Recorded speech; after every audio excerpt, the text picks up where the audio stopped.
Well, it is hot as hell here in Central Illinois at the Horror Fix offices, but maybe not as hot as the heat happening in the Miami area on this, the 8th and final season of Showtime's Dexter. So what I thought I would do is I'd give you a little bit of rundown of the events so far of the 8th season to catch everyone up to speed getting ready for the 2 final episodes, the first of which premieres next week. So a lot has happened in the first 7 seasons of Dexter. A great show that, although it's had its ups and downs, has been consistently a very well-written program and a front-runner for Showtime Network. Those of you who obviously have not seen it, which I'm hoping is not many of you, because then you're just going to be horribly confused and don't understand why you're watching this at all. Dexter follows Dexter Morgan, a serial killer who, living by his father's own sometimes warped code of ethics, seeks vengeance by being a fly-by-night vigilante hunting down and killing other killers. Hence, Dexter is the Dark Avenger, the killer of killers. We've been through a lot in the first seasons. Dexter has had many, I guess what you could call loves. He's been married, he's lost his wife, he's lost friends. He has never quite seemed to become 100% of that human that he's always been striving to be. But more so than ever here in the 8th season, we are seeing a more emotionally developed Dexter. And I think that this had to have been a great season for Michael C. Hall, just because you really get to see more of a depth to the character of Dexter, I think, than you have in the past.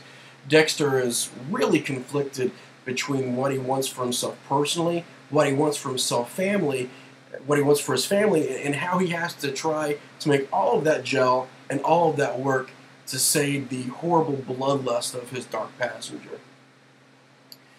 Season 8 actually opens a little further down the road. We were moved a few months from the conclusion of Season 7, which, as all of you know, was very, very shocking.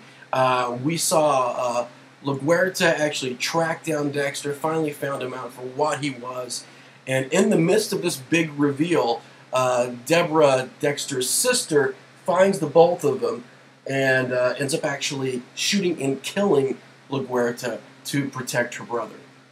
So now we're several months in the future, and everyone's life has progressed, but not necessarily for the better. We see Detective Quinn and Angel's sister now in a relationship that appears to be, although passionate, rocky at best.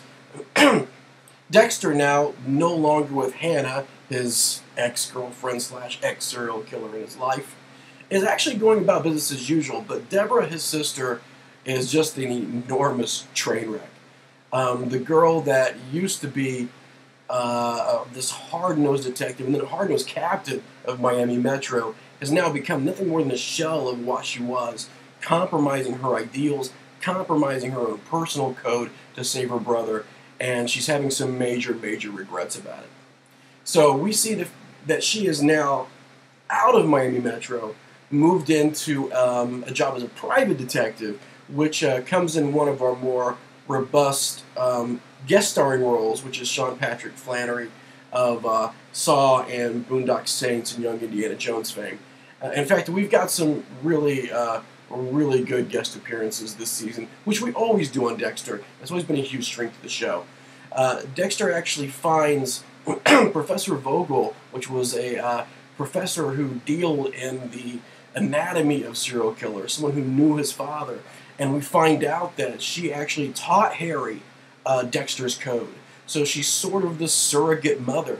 We know that there's another serial killer on the loose that has a horrible connection to Professor Vogel. Indeed, the reveal of this past episode is that the serial killer who'd been removing portions of his victims' brains the entire series is no other than what she thought was her lost and perhaps dead serial killer son.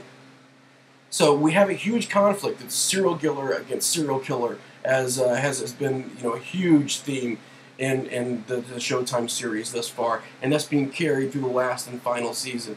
We see the return of female killer and scorching hot blonde Hannah back to the scene as she tries again to wrestle with her breakup with Dexter and realizing that she can't quite have him out of her life either. The two are intertwined, star-crossed lovers, forever to sort of repeat their mistakes but never being able to let go of their past. So we've got a lot happening so far. And all the way up until this episode, the 10th, which is called Goodbye Miami, we have Dexter hot on the heels of the serial killer that's turning out to be Professor Vogel's son. One who seems to be ahead of Dexter several moves as Dexter is conflicted with his personal life and his life as the Dark Avenger.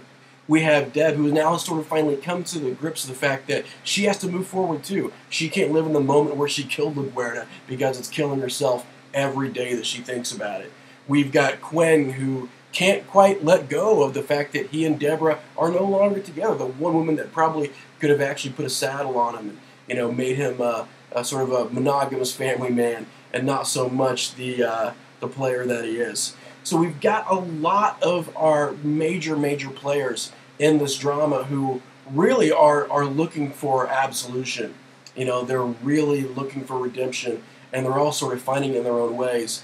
But as episode 10 draws to a close, Federal Marshal is hunting down Hannah, hot on her heels, after she goes into public and makes an impromptu appearance at the hospital for the sake of Dexter's son, Harrison.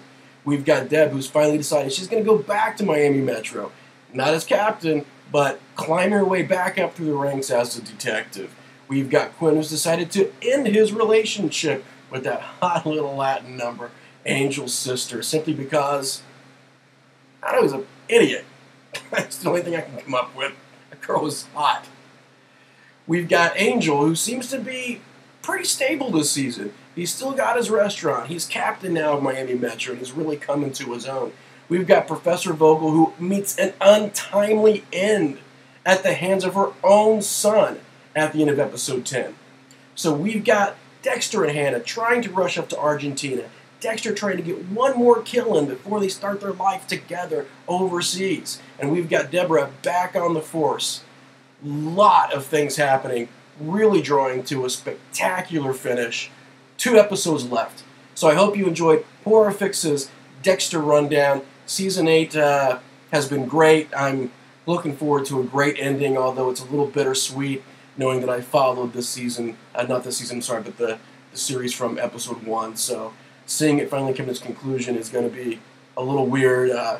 I think thank God we've got Walking Dead right around the corner, or else I might be grieving and wearing black for a little while. So thanks for sticking with us, and thanks for sticking with Dexter through 8 seasons, and we'll do a series wrap-up on our thoughts on everything after the next 2 episodes here in just a few weeks. Thanks.